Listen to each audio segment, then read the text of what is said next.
Salut à toutes, salut à tous, c'est Alex Firefoot. Bienvenue dans l'arène, bienvenue pour une nouvelle plongée au cœur de la passion. Les amis, respirez un bon coup. Prenez un instant pour réaliser ce que nous sommes en train de vivre. Sentez-vous cette électricité dans l'air? Nous ne sommes pas simplement en train de regarder une Coupe d'Afrique des Nations à la télévision. Non, ce qui se déroule sous nos yeux depuis le 21 décembre au Royaume du Maroc dépasse l'entendement.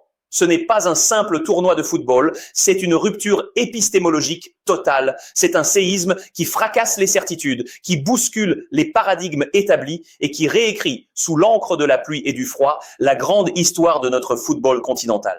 Nous sommes au cœur de l'hiver maghrébin et pourtant, le terrain brûle. On nous avait promis une fête, on nous offre une révolution chiffrée, datée, analysée. Aujourd'hui, sur la chaîne, on ne va pas se contenter de commenter des buts ou des actions techniques. On va ouvrir le capot de la machine, on va plonger les mains dans le cambouis de l'histoire pour en extraire la vérité pure. On va disséquer l'anatomie de cette première semaine de compétition qui restera à jamais gravée comme l'anthologie des anomalies. De la résurrection foudroyante des Fennecs à l'entrée historique de la Tunisie dans le panthéon des centenaires, en passant par l'irrationalité totale du temps additionnel qui défie la logique, préparez-vous, car les chiffres que je vais vous livrer dans cette vidéo ne mentent pas. Ils hurlent une nouvelle réalité. Installez-vous confortablement, montez le son, c'est parti pour l'analyse exhaustive et chirurgicale des statistiques insolites et historiques de cette CAN 2025. Le premier choc, les amis, il n'est pas tactique, il est thermique, il est sensoriel. C'est la première anomalie majeure de cette édition. Fermez les yeux et imaginez la scène. Nous sommes à Rabat, le 21 décembre. Le monde a les yeux rivés sur le match d'ouverture au complexe sportif Prince Moulay Abdellah. Dans notre imaginaire collectif, la CAN, c'est la fournaise, c'est l'humidité tropicale qui colle à la peau à Douala ou à Abidjan, c'est le soleil de plomb de 14 heures qui écrase les organismes. Mais là, anomalie numéro 1, une anomalie atmosphérique fascinante. Plus de 60 000 âmes bravent une pluie battante, le thermomètre affiche un petit 14 degrés. Nous ne sommes pas à Manchester un soir de novembre, nous sommes au Maroc et croyez-moi, cette variable change tout. C'est de la physiologie pure appliquée au sport de haut niveau. Regardez le rythme des matchs. Sur une pelouse gorgée d'eau, le ballon fuse comme une bille de flipper, les transmissions s'accélèrent, le nombre de passes réussies grimpe, les tirs cadrés augmentent de façon exponentielle et surtout, la fraîcheur préserve les organismes. Là où la chaleur de 35 degrés asphyxiait les joueurs à la 70e minute lors des éditions précédentes, cet hiver maghrébin permet aux athlètes de maintenir une intensité dantesque jusqu'au bout de la nuit. C'est ce climat, mes amis, qui est le terreau fertile de ces scénarios de fin de match, totalement fous, dont nous parlerons tout à l'heure. Et que dire du calendrier? Avez-vous réalisé ce que nous venons de vivre cette semaine? L'Algérie qui affronte le Soudan un soir de réveillon de Noël, des matchs programmés le jour de Noël. C'est une dissonance cognitive absolue pour les observateurs. On a l'habitude du Boxing Day en Premier League anglaise, mais là, l'Afrique s'approprie cette culture de la continuité. Le football ne s'arrête jamais. C'est une première historique qui ancre définitivement cette compétition dans la mondialisation du spectacle et dans un calendrier qui ne dort plus. Entrons maintenant dans le dur du sujet. Parlons de l'histoire avec un grand H. Parlons des Aigles de Carthage. La Tunisie, une nation souvent critiquée, parfois mal aimée pour son pragmatisme jugé trop froid, trop calculateur, trop défensif. Mais les amis, la régularité, c'est la politesse des grands. Et ce mardi 23 décembre 2025, la Tunisie a brisé le plafond de verre de manière spectaculaire. À la 10e minute du match, face à l'Ouganda, le temps s'est suspendu au-dessus de Rabat. Sur un corner millimétré d'Hannibal Mejbri, une trajectoire parfaite et au premier poteau qui surgit. Elis Kiri, le milieu de terrain de l'Eintracht Francfort, place une tête rageuse, puissante. Boum. Ce n'est pas juste un but, c'est le 100e but de l'histoire de la Tunisie en phase finale de Coupe d'Afrique des Nations. Rendez-vous compte de la symbolique de ce chiffre. La Tunisie devient la 6e nation, seulement la 6e de toute l'histoire du continent, à intégrer ce club des 100. Elle rejoint les pharaons égyptiens, les éléphants ivoiriens, les Super Eagles nigérians, les lions indomptables camerounais et les Black Stars ghanéens. C'est un cercle fermé, élitiste, aristocratique. Et l'anomalie, elle est là, sous nos yeux. Regardez qui n'est pas là cette année. Le Ghana est absent, non qualifié. Et pendant que le Ghana regarde la CAN à la télé, la Tunisie, elle, écrit sa légende sur le terrain. C'est sa 17e phase finale consécutive. Depuis 1994, ils sont toujours là. C'est une odyssée statistique qui force le respect et qui explique mathématiquement comment Petit à petit, but après but, les Aigles ont fini par rejoindre les superpuissances offensives. Mais ce n'est pas tout sur ce match. Cette victoire contre l'Ouganda a exorcisé un vieux démon qui hantait les nuits tunisiennes. On appelait ça la malédiction du match d'ouverture. Écoutez bien ce bilan effrayant avant 2025.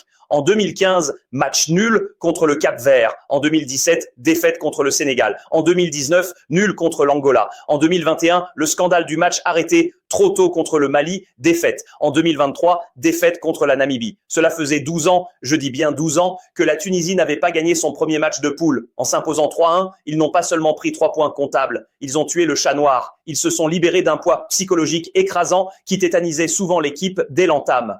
Et tactiquement, une autre anomalie statistique s'est glissée dans ce match. Elias Achouri. Un doublé pour un ailier tunisien, c'est rarissime. Historiquement, la Tunisie marque par ses avant-centres comme Santos en 2004 ou ses milieux créateurs comme Msakni, voire un ailier de débordement pur comme Achouri claquer 2 buts à la 40e et à la 64e minute, c'est le signe d'une mutation profonde. Le jeu tunisien devient vertical, tranchant. C'est la fin de la possession stérile tant décriée. Seul ombre au tableau, ce but encaissé à la 90+2e minute par Denis Omedi. Une vieille habitude de déconcentration qui persiste quand le score est acquis. Mais savourons l'instant. La Tunisie est centenaire et elle a faim. Si la Tunisie a joué la carte de la constance, l'Algérie, elle, a choisi la violence de la résurrection. Les Fennecs sortaient littéralement de l'enfer. Éliminés au premier tour en 2021 sans gloire. Éliminés au premier tour en 2023 dans la douleur. Une traversée du désert de 6 ans. 6 matchs consécutifs sans victoire en phase finale de CAN. Pour une nation de ce talent, championne en 2019, c'est une anomalie statistique. C'est une aberration cosmique. Il fallait un électrochoc, il fallait un guide, il fallait un capitaine, il fallait Riyad Mahrez. Le 24 décembre, jour de réveillon, face au Soudan, Mahrez n'a pas attendu. Il a défié le chronomètre. 80 secondes. C'est le temps approximatif qu'il lui a fallu pour faire basculer l'histoire. Une talonnade géniale de Hicham Boudaoui lance Mahrez. Et avec cette patte gauche de velours que le monde entier connaît, il enroule. C'est le but le plus rapide de cette CAN 2025 à ce jour. Marqué aussi vite dans un match d'ouverture où la pression paralyse généralement les jambes est un exploit mental. Mais c'est bien plus que ça. Avec son doublé lors de ce match, à la 2e et à la 61e minute, Riyad Mahrez atteint le total de 8 buts en Coupe d'Afrique. Il dépasse la légende absolue, Lakhdar Belloumi, et ses 6 buts. Il devient seul sur son trône le meilleur buteur de l'histoire de l'Algérie en CAN. Certains le disaient fini, certains disaient qu'il n'avait plus les jambes. Les chiffres leur répondent avec une brutalité implacable. Premier en but, premier en ballon touché dans la surface adverse, premier en centre tenté, premier en précision de passe parmi les attaquants avec 95% de réussite. C'est une masterclass totale. L'Algérie a retrouvé son efficacité avec un XG total de près de 2 passes ISO, 3 buts marqués, un clean sheet. La bête est réveillée. Notez tout de même un facteur X crucial pour vos analyses. Le carton rouge soudanais à la 39e minute. Les statistiques sont formelles sur ce début de tournoi. La discipline est le facteur fatal. Chaque équipe réduite à 10 a perdu et souvent lourdement. Le Soudan a craqué, la Guinée équatoriale a craqué. À 11 contre 10, le football moderne ne pardonne plus. Les espaces deviennent des boulevards. Mais ne boudons pas notre plaisir. L'Algérie est de retour et elle fait peur à tout le monde. Vous voulez du frisson? Vous voulez de l'insolite pur? Parlons du money time.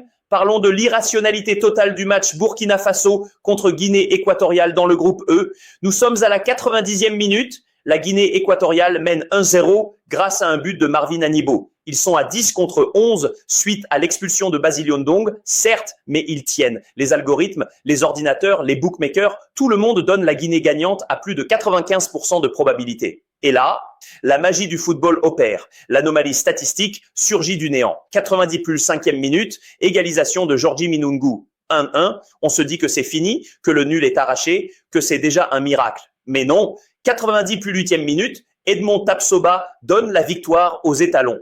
2-1. Renverser un match dans le temps additionnel, c'est rare, mais marquer 2 fois après la 95e minute pour transformer une défaite certaine en victoire, c'est unique, c'est du jamais vu à ce niveau d'intensité dramatique.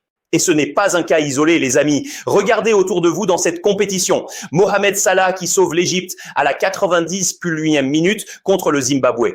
L'Ouganda qui marque son but de consolation à la 90+2e contre la Tunisie. C'est une tendance lourde, une véritable dérive des continents statistiques. Pourquoi? Parce que l'arbitrage a changé. On joue désormais 100, 102, 105 minutes pour compenser les arrêts de jeu. On est entré dans ce que j'appelle la zone de chaos. Les organismes sont épuisés, la lucidité s'effondre, les défenseurs perdent leur concentration. Et c'est là que les grands joueurs, ceux qui ont le mental, font la différence. Pour vous, analystes et parieurs, notez-le en rouge dans vos carnets. En 2025, un match de CAN n'est jamais fini avant le coup de sifflet final. Le Fergie Time est devenu le CAN Time. Cette CAN, c'est aussi le choc des générations, une guerre des âges. La vieille garde résiste, mais la classe biberon pousse les murs avec une insolence magnifique. J'aimerais attirer votre attention sur un nom, un profil qui doit vous marquer. Retenez-le bien. Ibrahim Mbaye, le gamin du Paris Saint-Germain. Le 23 décembre, face au Botswana, il est entré dans l'histoire des Lions de la Teranga. 17 ans, 10 mois, 29 jours, il efface des tablettes le record de précocité de Mamadou Diallo. Il devient le plus jeune joueur de l'histoire du Sénégal à disputer une CAN. Et il n'était pas là pour regarder. Il a participé activement à la victoire 3-0. On ne parle pas de faire de la figuration, on parle de prendre le pouvoir chez le tenant du titre. Et attention, je veux faire une mise au point ici, car sur Alex Fire Foot, on vérifie nos infos, on ne tombe pas dans le panneau. Vous avez vu tourner partout le nom du Zimbabwéen Tadiwa Chakuchichi, annoncé à 16 ans comme le recordman absolu. Halte là, la nuance statistique est capitale. Oui, il est sur la feuille de match. Oui, il a 16 ans. Mais contre l'Égypte, est-il entré en jeu? Non, il est resté sur le banc de touche. Le record actif, celui du terrain, de la sueur, de l'impact, appartient pour l'instant à des profils comme Mbaye. C'est une distinction subtile mais cruciale pour la véracité des faits. Mais cela montre une chose, l'Afrique n'a plus peur de lancer ses enfants dans la bataille. Comme l'Espagne avec Lamine Yamal, le Sénégal lance Mbaye. La valeur n'attend point le nombre des années. Enfin, mes amis, les statistiques, ce ne sont pas que des buts, des passes décisives et des cartons. Il y a les statistiques du cœur. Ces moments qui échappent aux tableurs Excel, mais qui remplissent nos âmes et définissent l'humanité de notre sport. Revenons à ce match Tunisie-Ouganda. Il pleut des cordes à Rabat. Il fait froid, un froid saisissant. Les enfants qui accompagnent les joueurs, les mascots, tremblent de tous leurs membres en t-shirt sur la pelouse. Et là, le geste, spontané, magnifique. Les joueurs tunisiens retirent leur veste de survêtement officiel. Ils couvrent les enfants pour les protéger. L'image a fait le tour du monde. Elle a généré des millions de vues. C'est la statistique virale de la semaine. Au-delà de la victoire tactique, au-delà du 100e but historique, c'est ce geste d'humanité pure qui restera. C'est ça, l'Afrique. C'est ça, le football qu'on aime, celui qui rassemble et qui protège. Et un dernier mot sur une statistique invisible mais dangereuse, les fake news. Le Maroc, pays hôte, fait face à un volume de désinformation hallucinant. On a tout entendu sur cette CAN marocaine avant le début, que les stades seraient vides, que l'organisation faillirait, que c'était un chaos logistique. La réponse, elle est cinglante, elle est factuelle. Elle est visuelle. 60 000 personnes sous la pluie pour le match d'ouverture. Des guichets fermés pour les matchs de l'Algérie, des guichets fermés pour les matchs du Maroc. La réalité physique du terrain a écrasé la réalité virtuelle des réseaux sociaux. Le public est là, la passion est là, l'engouement est total et populaire. Ne laissez personne vous dire le contraire. Les stades sont pleins et la fête est belle. Alors, qu'est-ce qu'on retient de cette première semaine folle? Que nous vivons une édition historique à tous les niveaux. Une édition où la Tunisie rejoint l'élite des 100 buts après 30 ans d'efforts. Une édition où Riyad Mahrez marque en 80 secondes et devient roi incontesté en son pays. Une édition où le Burkina Faso nous apprend que l'impossible n'est pas burkinabé, avec 2 buts au bout de la nuit pour un renversement miraculeux. Une édition qui se joue sous la pluie, le jour de Noël, avec des gamins de 17 ans qui défient les légendes. C'est une anthologie. C'est une folie. Et le plus beau dans tout ça, ce n'est que le début. Nous n'avons vu que la première semaine. Nous allons continuer ensemble à disséquer chaque match, chaque chiffre, chaque anomalie, parce que le football, c'est la vie et que cette CAN 2025 est plus vivante, plus vibrante que jamais. Dites-moi en commentaire, quelle stat vous a le plus choqué? Le record de Mahrez, le miracle du Burkina, le 100e but tunisien. J'attends vos avis, je veux lire vos analyses. N'oubliez pas, le pouce bleu pour soutenir la chaîne, l'abonnement pour ne rien rater de cette épopée qui s'annonce légendaire. On se retrouve très vite pour la suite de l'aventure. Prenez soin de vous, prenez soin des vôtres et vive le football africain. C'était Alex Firefoot. À la prochaine.